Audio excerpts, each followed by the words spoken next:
Saudara, penetapan Sekjen PDI Perjuangan Hasto Kristianto sebagai tersangka di pusaran kasus suap Harun Masiku mencuat fakta baru seputar dokumen yang berisikan skandal korupsi sejumlah pejabat negara.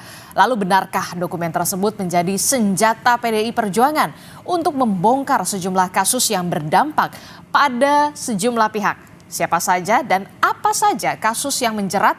Kita akan bahas di pagi hari ini bersama dengan sejumlah narasumber yang sudah hadir melalui sambungan daring. Ada politisi PDI Perjuangan, ada Mas Guntur Romli. Selamat pagi Mas Guntur Romli. Ya, selamat pagi. Selamat pagi Mbak, Assalamualaikum. Waalaikumsalam warahmatullahi wabarakatuh. Kemudian juga sudah hadir ke studio ada mantan penyidik KPK sekaligus pengajar hukum Universitas Tarumanegara. Sudah ada Pak Muhammad Praswat Nugraha. Selamat pagi Mas Pras. Selamat pagi Mbak Disti. Ya, kemudian juga ada Guru Besar Ilmu Hukum Universitas Pelita Harapan Prof. Jamin Ginting. Selamat pagi Prof. Selamat pagi Mbak Disti. Oke, kita masih membahas soal bagaimana Sekjen PDI Perjuangan Hasto Kristianto dan juga dalam kapasitas besarnya adalah PDI Perjuangan. Jadi benarkah yang kemudian yang dibeberkan oleh Bu Kony ini, Mas Guntur Romli, soal surat yang sudah diamankan di Rusia? Kalau memang betul, secara politik apakah ini bentuk perlawanan dari PDI Perjuangan? Iya, benar Mbak, bahwa memang Sekjen PDI Perjuangan menitipkan beberapa dokumen kepada Ibu Kony Bakri waktu terakhir Ibu Kony pulang ke Indonesia. Dan karena ada pengalaman, kami mengalami kriminalisasi, khususnya Pak Sekjen dengan Mas Kusnadi ya, yang waktu itu diperiksa oleh penyidik Rosa waktu ke KPK dengan menyamar, dengan mengintimidasi tanpa surat penyidikan, menyita HP, menyita buku partai dan lain sebagainya. Padahal itu kan di luar kewenangannya. Jadi waktu itu kami sudah berpikir Sekjen PDI Perjuangan bahwa akan ada upaya-upaya untuk merampas, untuk mengambil ya dokumen-dokumen yang bisa jadi itu tidak terkait dengan kasus ini. Misalnya buku partai itu kan nggak ada kaitannya dengan kasus ini, buku-buku catatan partai. Nah karena itulah ketika ada Ibu Kony, kemudian Sekjen menitipkan beberapa dokumen dan itu sudah dibawa ke Rusia dan dinotariskan. Dan dari salinan dokumen-dokumen tersebut itu sudah menjadi bahan puluhan video yang mengungkap skandal-skandal politik ya, skandal-skandal korupsi ya, terkait penyalahgunaan wewenang, terkait juga bagaimana pelemahan KPK, kemudian korupsi-korupsi besar yang melibatkan pejabat negara, baik yang saat ini masih menjabat ataupun yang sudah tidak menjabat, begitu Mbak. Jadi itu dokumennya berupa apa Pak? Berupa kertas, dokumen-dokumen rahasia yang berisikan dugaan skandal, atau kemudian ada juga rekaman suara yang kemudian valid sekali, valid betul, atau kemudian juga bahkan ada video? Ya, semua bentuk dokumen Mbak, ada video, ada audio, ada teks ya. Itu semua dokumen-dokumen yang kami anggap otentik, orisinil dan sangat kuat ya sebagai bukti nantinya, begitu Mbak. Kenapa kemudian dititipkan kepada Bu Kony yang kemudian akhirnya dibawa ke Rusia? Kenapa nggak langsung aja dilaporkan, dibongkar aja ke KPK atau ke kepolisian? Kita bicara soal kepercayaan publik terhadap lembaga-lembaga negara, terhadap penegak hukum saat ini Mbak. Misalnya kan KPK ini sudah banyak menerima laporan kasus-kasus korupsi besar ya, tapi kan tidak ada tindak lanjut. Misalnya apa yang disampaikan oleh almarhum Faisal Basri terkait dugaan ekspor ilegal biji nikel yang merugikan negara itu ratusan triliun. Bahkan sudah menyebut ada nama Bobi Nasution, ada Erlangga Hartarto ya. Videonya ini sudah beredar, tapi kan tidak ada tindak lanjut. Laporan Ubaidillah Badrun terkait dugaan korupsi kolusi anak-anak Jokowi ya, yang sudah berapa kali dilaporkan tapi tidak ada tindak lanjut. Ini kita bicara KPK ya, belum lagi sekarang ternyata terbongkar ada 78 pegawai KPK yang terlibat pungli dan hukumannya minta maaf. Nah, ini kan soal kepercayaan publik, apakah masih bisa dipercaya? Kemudian juga penegak hukum yang lain misalnya seperti kejaksaan, kasus Harvey Muiz ya, merugikan negara 300 triliun tapi hukumannya 6,5 tahun. itu kan sangat menyakitkan. Kemudian juga polisi ya, kita tahulah polisi juga bagaimana terakhir-terakhir ini terlibat dalam beberapa kasus penembakan mahasiswa yang kemudian direkayasa, kemudian ternyata terbongkar lagi soal pemerasan terhadap wisatawan Malaysia. Jadi ketika kita melihat lembaga-lembaga negara penegak hukum seperti ini, maka kami sangat berhati-hati, bahkan mungkin akan menunda kalau dokumen-dokumen, kalau laporan-laporan itu akan diserahkan kepada mereka, ini malah akan menjadi bumerang atau malah kasus-kasus ini. Tapi juga kan kalau nggak menguap. diserahkan jadi gitu. nggak terbongkar, Pak Mas Guntur. Kalau tidak diserahkan kepada pihak yang berwenang begitu, entah itu ke kejaksaan atau ke KPK atau pihak kepolisian, jadi nggak terbongkar dong. Jadi gimana? Ya kembali kepada kepada yang saya sampaikan tadi, kalaupun kami laporkan juga kami tidak percaya bahwa kasus-kasus itu akan berlanjut ya dengan kondisi lembaga negara penegak hukum yang seperti saat ini. Akhirnya ya kita yang muncul di netizen no viral no justice, akhirnya inilah yang menjadi jalan terakhir bahwa harus kembali melaporkan kepada pemilik tertinggi kedaulatan kekuasaan sesungguhnya di negeri ini, yaitu kepada rakyat. Karena kita melihat lembaga-lembaga negara ini tidak bisa diharapkan. Itu Mbak. Oke, baik. Ini tadi yang disebutkan oleh Mas Guntur Romli kalau ke KPK, kenapa tidak dilaporkan saja ke KPK? Tidak bisa dipercaya kalau kata Mas Guntur, ke kejaksaan, ke kepolisian. Nah, kalau barang bukti semacam ini bahkan tadi disebutkan Mas Guntur sudah dititipkan ke Bu Kony, bahkan sampai ke Rusia begitu ya. Ada audio, ada video, ada dokumen begitu ya. Anda melihatnya sebenarnya kalau misalkan bisa diberikan kepada KPK, mungkin salah satunya penyidik seharusnya bisa membantu untuk mempercepat membongkar ini yang bisa jauh mungkin lebih besar atau semacamnya? Ya, mestinya dalam konteks ini Pak Hasto ya bisa menempuh jalur sebagai justice kolaborator pastinya Mbak, dan dilindungi undang-undang. Juga diatur dalam Undang-Undang 3199/2021 dan 30 tahun 2002 Undang-Undang KPK. Ada juga lebih spesifik, ada PP 43 tentang tata cara partisipasi publik terhadap pemberantasan dan pencegahan korupsi. Jadi bahkan negara wajib melindungi, satu, kedua memberikan piagam penghargaan, bahkan di pasal 18 ada penghargaan berupa uang untuk kasus kerugian keuangan negara itu maksimal 200 juta, dan untuk kasus penyuapan jika memang kemudian ada dokumen-dokumen yang disimpan oleh Ibu Kony di Rusia tersebut, ada kasus terkait dengan penyuapan, ada kong kali kong, kolusi dan lain-lain, itu ada penghargaan dari masyarakat itu sampai dengan 10 juta rupiah.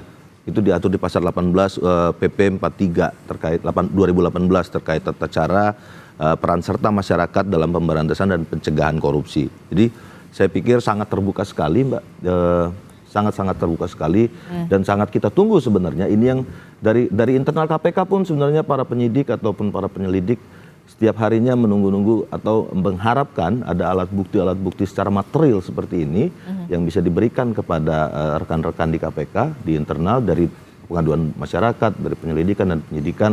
Dan ini mungkin bisa membuka praktek-praktek korupsi yang lebih besar lagi, big fish lainnya, dan sesuai dengan pasal 11 Undang-Undang KPK 2019 maupun 30 tahun 2002, memang KPK didesain untuk membuka kasus korupsi besar, itu Mbak. Dan nggak bisa ini dilakukan oleh KPK sendiri. Harus ada peran serta dari masyarakat, harus ada pelapor-pelapor, harus lebih banyak lagi Pak Hasto lainnya yang menyimpan dokumen-dokumen alat bukti material ini dan disampaikan ke KPK, gitu Mbak. Nah itu gimana tuh Mas Guntur, seharusnya mungkin bisa saja seorang Hasto Kristianto itu menjadi justice kolaborator kalau memang Mas Hasto ini memang mau benar-benar membongkar dugaan skandal, dalam tanda kutip saya katakan dugaan skandal pejabat negara. Ya, kami mengerti soal ada undang-undang terkait itu, kemudian lembaga negara yang menjamin saksi seperti LPSK, kemudian aturan-aturan yang lainnya. Tapi kembali kepada soal kepercayaan ya.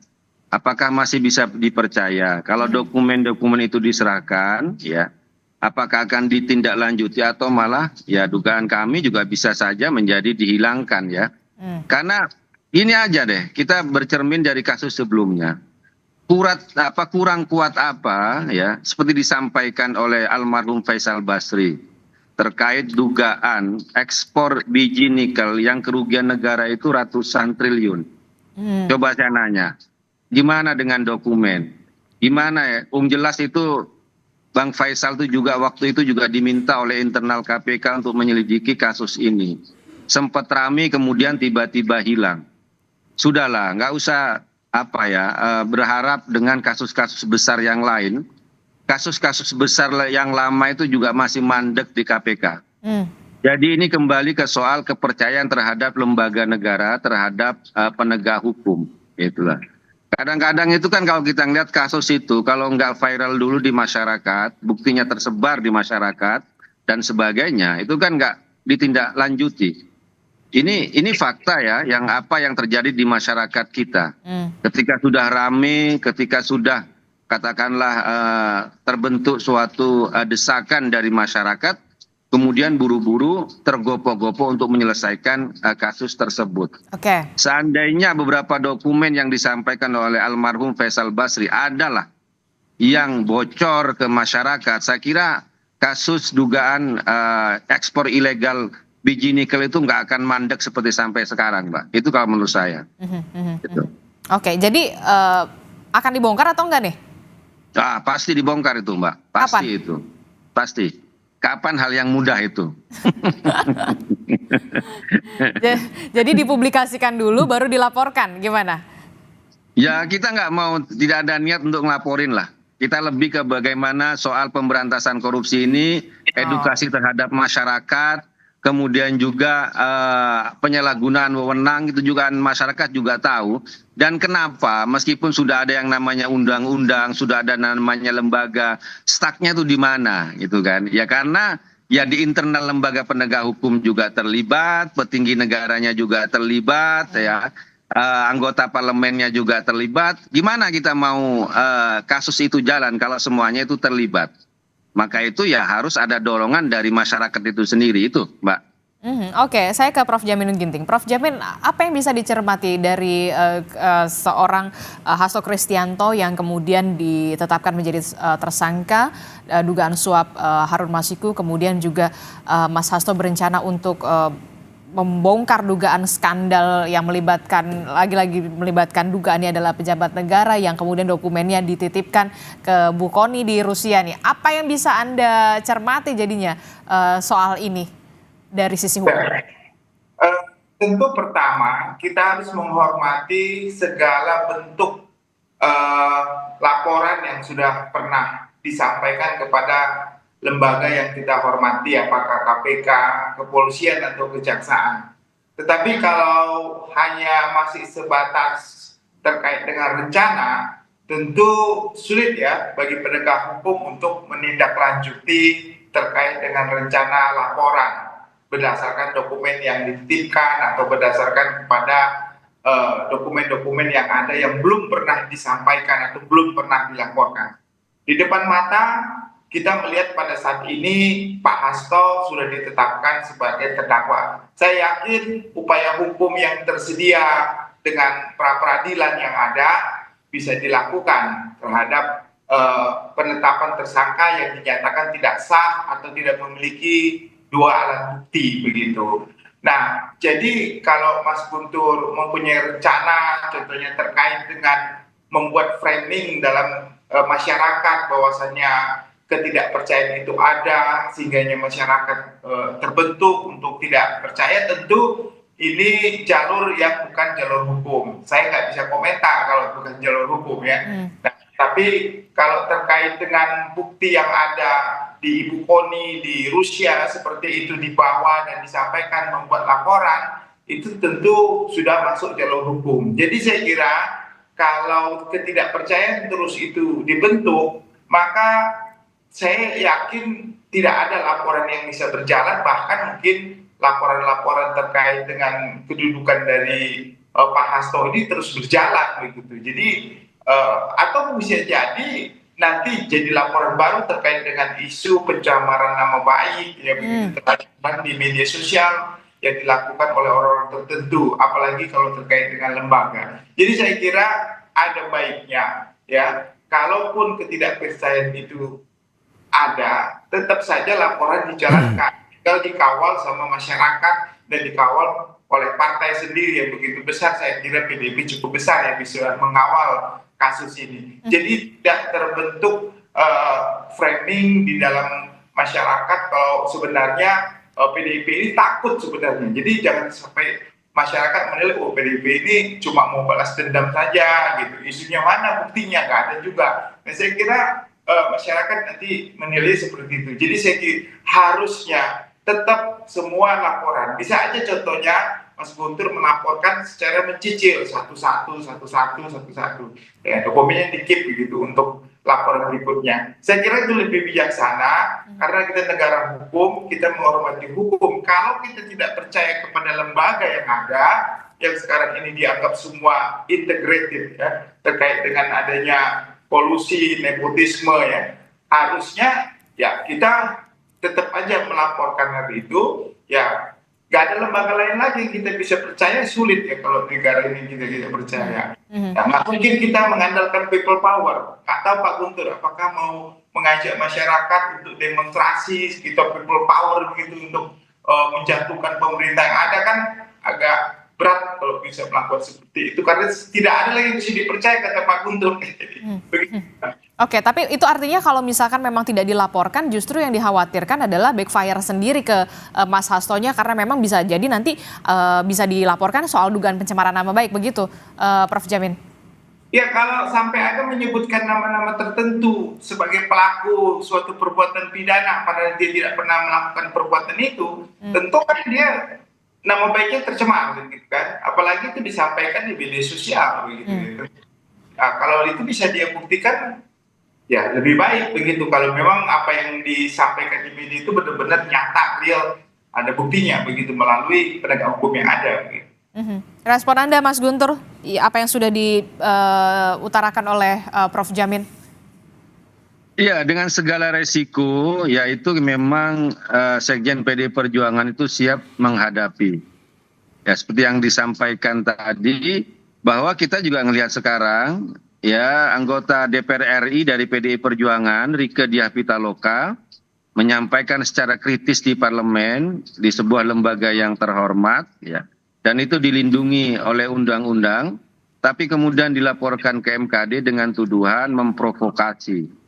Ini kan kalau kita melihat upaya untuk melakukan intimidasi. Tapi inilah apa yang terjadi di lembaga negara kita, di lembaga penegak hukum kita, ya. Dan ini yang menjadi keprihatinan kita semua. Jadi ketika melihat lembaga-lembaga seperti ini, ya, mau yang namanya KPK, kepolisian, kejaksaan, termasuk juga parlemen, ya. Pertanyaannya adalah apakah masih bisa dipercaya untuk melaporkan kasus-kasus yang juga menyangkut internal lembaga-lembaga ini dan nama-nama yang petinggi-petinggi negara baik yang menjabat ataupun tidak menjabat. Kan pertanyaannya di situ. Lapor ke KPN, lapor ke parlemen, nanti parlemennya dipanggil oleh MKD.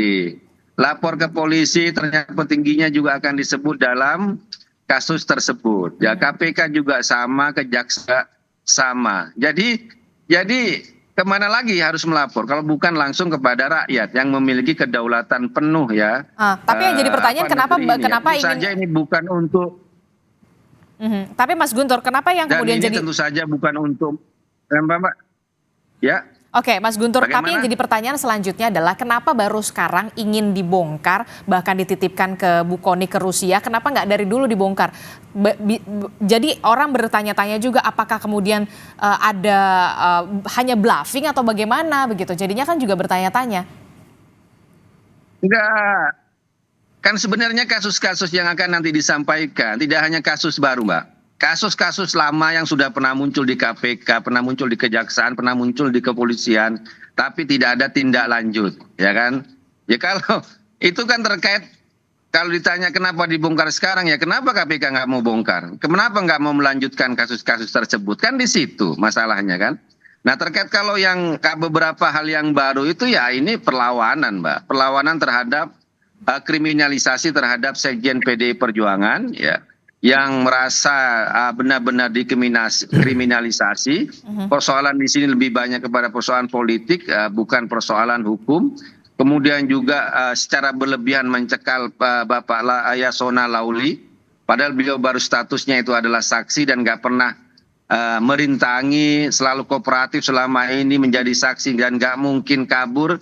Tiba-tiba dicekal, ini kan upaya untuk menggiring suatu opini, membuat drama politik ya, dan tujuannya ujung-ujungnya itu untuk menyerang partai PDI Perjuangan. Apalagi kan jubir KPK berbicara akan membuka kemungkinan memanggil Ketua Umum Ibu Megawati Soekarno Putri, padahal ini kan terkait dengan masalah katakanlah internal partai, masalah pencalekan, masalah PAW, apa urusannya KPK itu mau memanggil Ibu Ketua Umum ya, yang jelas-jelas dalam putusan pengadilan, putusannya Wahyu Setiawan yang seorang pejabat negara, pejabat publik waktu itu, yang menerima suap dari Harun Masiku, putusan nomor 28 tanggal 15 Agustus tahun 2020, halaman 160-161 disebutkan bahwa uang yang diterima oleh Wahyu Setiawan itu berasal dari Harun Masiku. Tidak ada nama Hasto Kristianto di situ. Nah, di situ kita ngelihat secara fakta hukum ini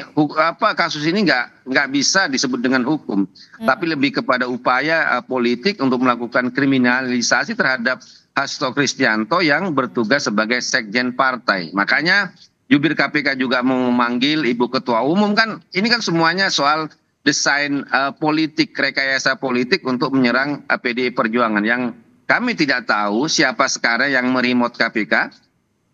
KPK sudah menggeledah Bank Indonesia, sudah menetapkan tersangka oleh Deputi Penindakan, tapi kemudian lewat jubirnya itu diralat. Jadi siapa yang meremote KPK gitu? Nah, itu pertanyaan sekarang, Mbak, yang terjadi gitu. Oke, ini yang kemudian juga akhirnya distrust ya. Juga terhadap. Betul. Bagaimana Anda? Ya, saya pikir memang periode 5 tahun Firly Bahuri itu memang membuat KPK sebegini, ya kenyataan ini memang sudah menjadi satu fakta, Mbak, bahwa masyarakat sudah menurun kepercayaan, bahkan sangat-sangat di titik nadir ya kemarin dibanding 6 lembaga publik berdasarkan Litbang Kompas terakhir itu KPK berada di titik terakhir. Nah, periode ketua yang baru nih, periode Pak Setio dan kawan-kawan ini punya PR berat. PR yang pertama adalah mengembalikan kepercayaan publik. Bagaimana kemudian setelah 5 tahun KPK disibukkan dengan masak nasi goreng, dengan gimmick-gimmick rompi anti korupsi, lalu kemudian lagu-lagu anti korupsi yang diciptakan oleh Pak Firly Bahuri dan rekan-rekan lainnya di periode yang lama itu harus di rebound dengan tindakan-tindakan nyata. Yang pertama itu pastinya operasi tangkap tangan harus diperbanyak. Lalu kemudian kasus-kasus seperti ini tidak hanya, ya mohon maaf, ini tidak hanya harusnya tidak hanya kepada partai oposisi misalnya gitu ya. Ya seperti apa yang dikritik oleh Pak Guntur dan kawan-kawan, saya bisa memahami bahwa ini juga harus dilakukan standar yang sama, dan ini akan harus kita lihat nanti bersama-sama semua, seluruh mata rakyat Indonesia memandang bagaimana kemudian KPK selama 5 tahun ke depan sikapnya tegak lurus dan tegas dengan seluruh apapun itu dimanapun siapapun, atau kemudian dia akan melandai ketika kemudian berhadapan dengan partai penguasa misalnya. Nah, ini memang salah satu yang paling utama yang harus dilaksanakan oleh KPK sekarang untuk periode hari ini, minimal 6 atau 1 tahun ke depan ini harus membuktikan untuk merebound dan mengambil kepercayaan publik kembali, merebut kepercayaan rakyat kembali, dan itu adalah sebuah tugas berat dari KPK yang pertama. Kalau soal bagaimana kemudian alat bukti tersebut bisa dikonstruksikan sebagai sebuah perkara yang utuh, mens rea sampai dengan unsur-unsur perkaranya dipenuhi dan lain, saya pikir teman-teman saya di KPK itu sudah bukan nggak usah diragukan lagi lah, itu udah jadi semacam hal yang ya mudah lah bagi kami untuk melakukan itu gitu. Tapi kemudian untuk bagaimana mengembalikan rasa kepercayaan publik lagi terhadap KPK. Nah, termasuk juga berarti salah satunya juga dalam tanda kutip ya merayu untuk seorang Hasto Kristianto, ayolah ini kalau mau dibongkar saja, gitu. Laporkan saja begitu kan. Termasuk juga berarti penyidik KPK juga harus bisa segera memeriksa Mas Hasto. Sebagai tersangka dan kemudian menawarkan ya kalau memang mau justice collaborator oke, kita bongkar. Harus langsung dan ingat justice collaborator itu kemudian akan mendapatkan berbagai macam keistimewaan baik itu dari di pengadilan maupun di penyidikan di proses penyidikan dia akan mendapatkan perlindungan baik dari KPK maupun perlindungan dari LPSK, lalu kemudian dia imun terhadap kriminalisasi terkait dengan pencemaran nama baik dan lain-lain, lalu di hakim itu bisa di persidangan nanti bisa di diskon atau bukan di diskon, diringankan oleh hakim sampai dengan 2/3 bahkan. Itu artinya juga penyidik KPK juga harus menyegerakan untuk memeriksa Hasto Kristianto setelah sebagai semestinya seperti itu, lalu kemudian mengambil seluruh alat bukti untuk membongkar perkara yang lebih besar lagi. Dan memang itu saya pikir begini, kalau saya bisa mengakses semua teman-teman lah sampai sekarang pun masih bisa kontak mereka dan lain-lain, dan itu saya pikir tidak sulit lah untuk kemudian misalnya kita buat terbuka saja, misalnya kalau misalnya teman-teman PDI Perjuangan khawatir nanti alat bukti dihilangkan, sekalian saja di record misalnya diskusinya atau ke Dumas atau misalnya kontak langsung bisa dengan banyak cara. Jubir atau dengan rekan-rekan penyidik KPK, bila perlu gelar perkaranya dilakukan di depan lobi utama KPK itu. Jadi semuanya transparan. Jadi semuanya transparan, ada bukti ini dan diterima oleh petugas KPK, difoto, direkam dan lain-lain. Itu saya pikir nggak ada masalah agar menjamin ya bahwa dan KPK juga harus meyakinkan kan, sebenarnya akan meyakinkan masyarakat, meyakinkan semua teman-teman yang pelapor, terutama masyarakat banyak ini, bahwa apakah kemudian bukti dan dokumen ini kemudian nanti ada resiko dihilangkan, ada resiko dikriminalisasi dan lain-lain, mereka juga harus meyakinkan itu, dan saya pikir itu clear, Mbak. Itu ide bagus ketika memang nanti penyidik KPK akan segera memeriksa Hasto Kristianto dalam waktu dekat sebagai tersangka begitu ya, untuk bisa kemudian dalam tanda kutip merayu, oke lah ayo kita bongkar sama-sama ketika memang sudah ada kasus yang dikatakan lebih kakap lah dalam tanda kutip, walaupun memang gelar perkaranya memang tadi Anda sebutkan bisa saja secara terbuka begitu kalau memang ingin mengembalikan lagi kepercayaan publik, apalagi Mas Hasto mengatakan memang kooperatif dan akan mentaati hukum. Tetaplah bersama kami akan jeda, usai jeda kami kembali di Sapa Indonesia Pagi.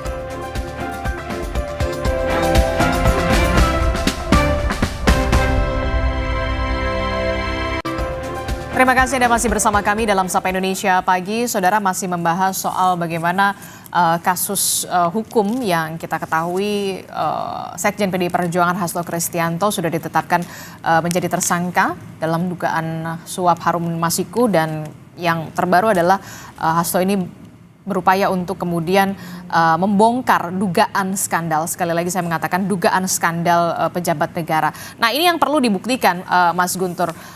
Ketika nanti penyidik KPK memang benar-benar dalam waktu dekat segera memanggil seorang Hasto Kristianto sebagai tersangka dalam kapasitasnya ke gedung KPK, apakah ini juga jadi momentum sebenarnya yang harusnya bisa dilakukan oleh PDI Perjuangan untuk bisa mengklirkan juga ke masyarakat, ke publik ketika Mas Hasto, gambaran saya sih tadi ya, Mas Hasto bisa ke gedung KPK, kooperatif, taat hukum saat diperiksa untuk pertama kalinya sebagai tersangka dengan menyerahkan bukti-bukti dokumen yang selama ini diutarakan memang memegang dugaan skandal pejabat negara yang walaupun katanya sih sudah diberikan oleh Bu Kony ke Rusia begitu.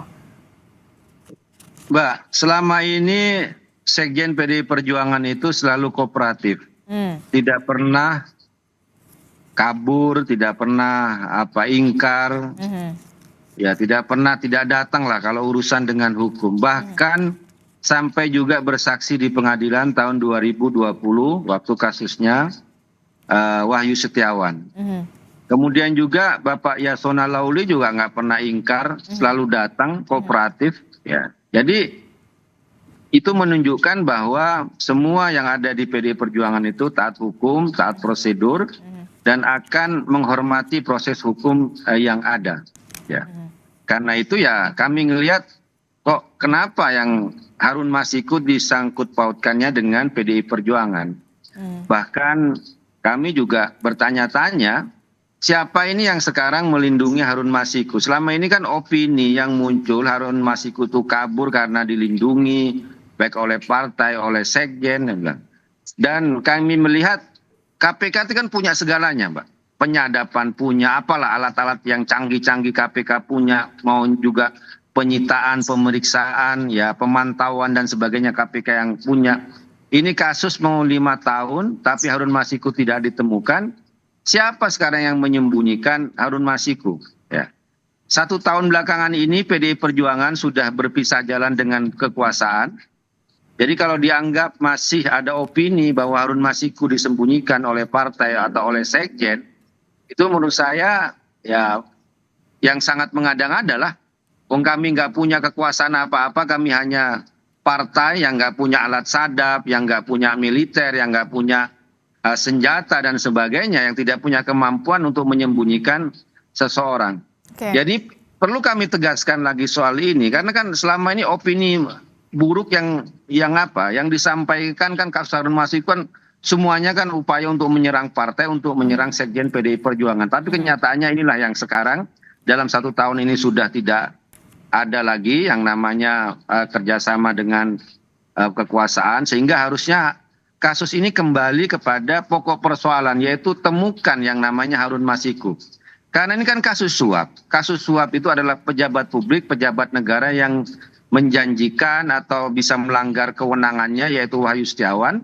Siapa yang memberikan suap? Yaitu yang namanya Harun Masiku. Nggak ada di situ namanya sekjen, nggak ada namanya di situ Hasto Kristianto dalam kasus penyuapan tersebut. Jadi kembali kepada prosedur hukum. Kalau mau ke hukum itu loh, temukan dulu Harun Masikunya gitu loh. Kalau kita mau benar-benar menuju kepada kasus hukum. Iya, itu kan berbicara soal Harun Masiku begitu ya. Kita berbicara soal Harun Masiku, tapi kemudian yang belakangan lebih juga disorot adalah soal bagaimana Mas Hasto ini ingin membongkar dugaan skandal pejabat negara. Apakah ini tidak dijadikan kesempatan momentum seorang Hasto Kristianto ketika nanti diperiksa KPK untuk pertama kalinya sebagai tersangka? Petersangkaan Hasto Kristianto, sekjen PDI Perjuangan, ini kan juga bentuk pengalihan opini, Mbak. Makanya saya bilang, kalau mau opini hukumnya yang benar itu temukan Harun Masiku. Karena dialah yang menurut putusan pengadilan, yang punya kekuatan hukum yang tetap, yang menyuap Wahyu Setiawan. PDI Perjuangan benar memberikan rekomendasi kepada KPU untuk PAW. Tapi kan waktu itu tidak hanya Harun Masiku. Ada yang namanya Maria Lestari. Partai yang lain Mulan Jamila juga sama. Ya. Tapi kemudian di situ ada kasus suap. Harusnya kan fokus pada kasus suapnya. Yaitu siapa, ada pejabat negara dan pemberi suap. Kenapa kok dibuat untuk menyerang partai, menyerang sekjen PDI Perjuangan. Dan juga membuat opini yang seolah-olah partai sekjen yang menyembunyikan Harun Masiku. Nah, kasus pertersangkaan terhadap sekjen PDI Perjuangan itu kan untuk menggeser isu. Yang harusnya Harun Masiku, kegagalan KPK untuk memburu Harun Masiku, kegagalan untuk membongkar kasus hukum, tapi menjadikan sebagai kasus politik dengan mentersangkakan Hasto Kristianto yang dalam fakta pengadilannya itu nggak ada gitu loh.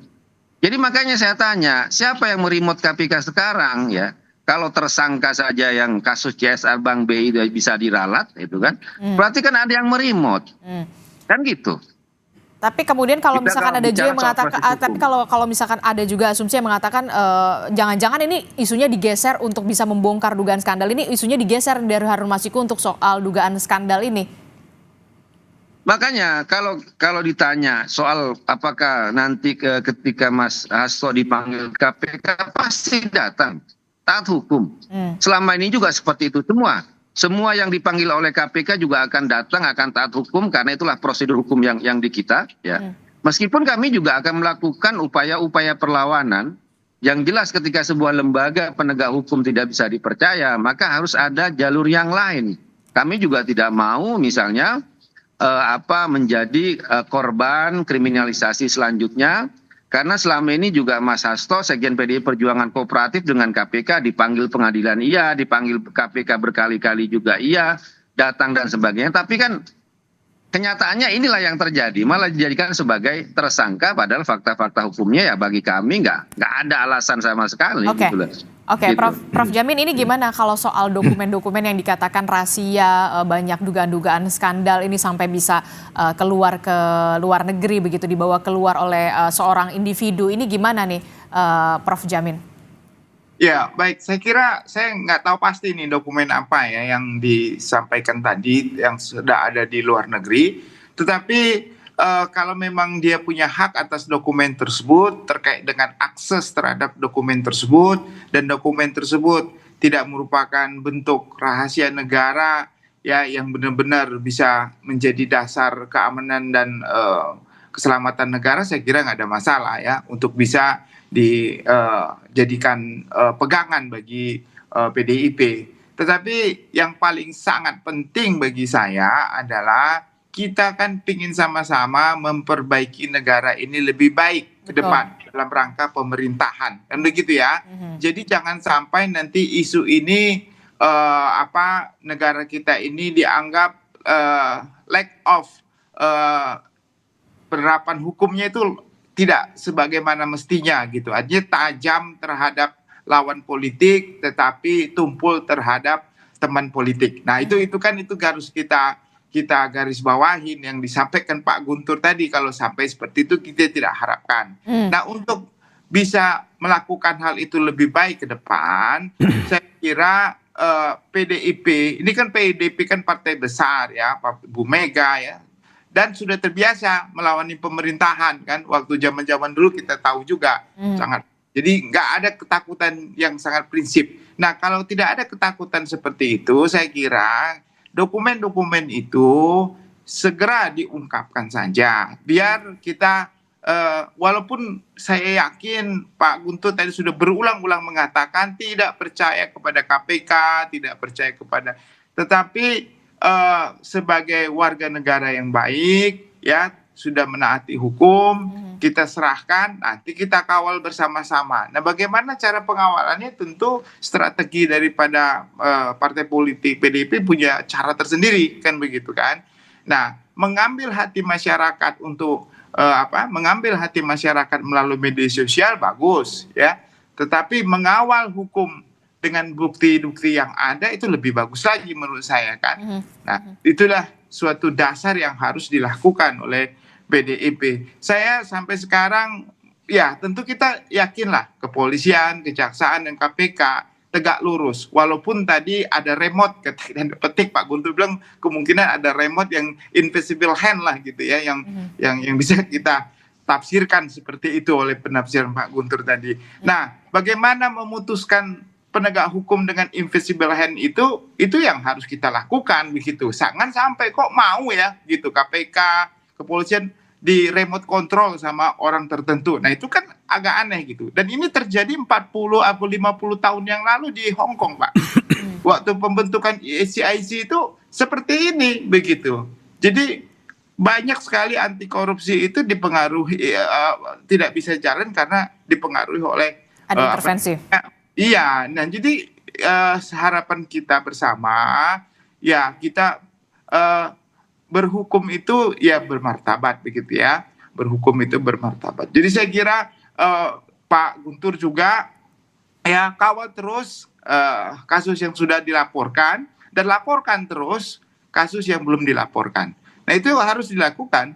Nah masyarakat tentu percayalah ya kepada PDIP kalau memang itu diungkapkan. Dan kalau di blow up kan kita juga mendukung gitu. Tapi kalau realitanya cuma isu-isu saja, saya khawatir masyarakat menilai ini lebih politik daripada hukum yang ada yang harus ditegakkan begitu Mbak. Dan yang pasti harus dibuktikan, pembuktiannya itu memang harus dilakukan begitu ya Prof Jamin ya? Ya, saya kira dalam bentuk hukum yang bermartabat ya kita harus melindungi pelapor, jangan sampai pelapor juga dikriminalisasi begitu kan. Ini kan kekhawatiran kita sudah dia melaporkan, dia pula nanti yang dikriminalisasi karena yang dilaporkan itu ternyata ada invisible hand yang disampaikan oleh Pak Guntur terhadap penegak hukum itu.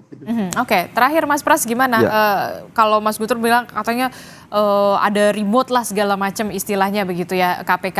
Nah, gimana caranya nih KPK supaya bisa menepis apa yang sudah diutarakan oleh Mas Guntur tadi? Kenapa sampai tidak dilaporkan itu ya, karena itu? Saya pikir gini Mbak, yang paling penting kan kita menguatkan Pak Hasto sebagai pelapor. Ini jadi tidak hanya Pak Hasto tapi semua rakyat Indonesia yang ingin melaporkan dan membawa bukti dokumen material, dokumen yang benar, dokumen yang merupakan fakta, ini harus kita dukung, tidak hanya teman-teman PDIP tapi juga internal KPK pun harus mendukung. Dan saya jamin penyidik-penyidik di dalam, penyelidik-penyelidik di dalam, teman-teman saya semua itu pasti akan dukung 1.000.000%. Saya yakin. Bahkan pimpinan-pimpinan KPK bila perlu kita telepon hari ini, kita minta waktu mereka dan kita minta mereka menyambut dokumen-dokumen tersebut langsung ke tangan mereka semuanya. Jadi saya pikir kita semua akan dukung dan apa yang disampaikan oleh Pak Guntur, Prof. Jamin Ginting tadi itu sudah betul-betul harus seperti itulah jalannya kita hidup sebagai bangsa dan negara yang bermartabat, memiliki moral hukum, itu yang paling penting. Jadi jangan ditunda-tunda, saya pikir langsung saja. Bisa juga kalaupun tidak Pak Hasto langsung, bisa juga dari rekan-rekan teman-teman PDIP yang lain yang akan melaporkan dokumen mega skandal korupsi dan lain-lain, itu bisa kita kawal semuanya, tidak hanya PDIP yang kawal, teman-teman guru besar, Fakultas Hukum dan lain-lain, juga kami dari Koalisi Masyarakat Sipil pasti akan selalu mengawal semua laporan skandal korupsi yang akan kita bongkar semua beramai-ramai dan bersama-sama. KPK nggak mungkin bisa sendiri, dan pasti insya Allah Indonesia pasti akan lebih baik kalau misalnya kasus-kasus tersebut bisa terbongkar. Kalau kita diam dan kemudian ini juga jadi plot twistnya, kalau misalnya nanti kasusnya diam atau kemudian jangan sampai ini dijadikan tawar-menawar politik, Mbak. Jadi kalau kasus ini maju, ini akan dibuka, kalau kasus ini nggak maju, ini akan ditutup. Nah ini yang juga sangat berbahaya sekali dan harus kita jaga semua supaya bangsa kita jadi bangsa yang bermartabat, Mbak. Saya setuju dengan Anda, jangan sampai kemudian ini dijadikan alat tawar-menawar begitu ya. Mas Guntur, terakhir, jangan sampai kemudian ini jadi alat tawar-menawar, Mas Guntur. Oh iya, tentu saja ini bukan alat tawar-menawar, Mbak. Tapi seperti saya sampaikan tadi, ini kan juga bagian dari perlawanan ketika kami merasakan, ketika Sekjen PDI Perjuangan merasakan ini adalah bagian dari kriminalisasi terhadap dia. Jadi ini perlawanan, Mbak. Ini bentuk perlawanan ya, bukan soal tawar-menawar ya berarti ya. Sekjen, terhadap partai, karena kan serangan semuanya kan mengarah kepada partai, kepada posisi sekjen, kepada Ibu Ketua Umum. Jadi kami harus melawan gitulah. Begitu, Mbak. Oke, nanti kita akan nantikan bagaimana kelanjutan dari soal bongkar-membongkar ini ya, soal dugaan skandal. Tentu kita tunggu KPK juga dengan tangan terbuka ketika memang ada laporan begitu ya, apalagi soal dikatakan dugaan skandal yang melibatkan pejabat negara. Tentu kita ingin sama-sama kemudian memperbaiki ke depan soal bangsa ini begitu ya, soal pemberantasan korupsi pastinya. Terima kasih Mas Guntur dari PDI Perjuangan, kemudian Prof. Jamin Ginting, Mas Pras, terima kasih. Pak Guntur, terima Prof. kasih Jamin. semuanya, bapak-bapak, sehat selalu, selamat pagi, assalamualaikum warahmatullahi wabarakatuh.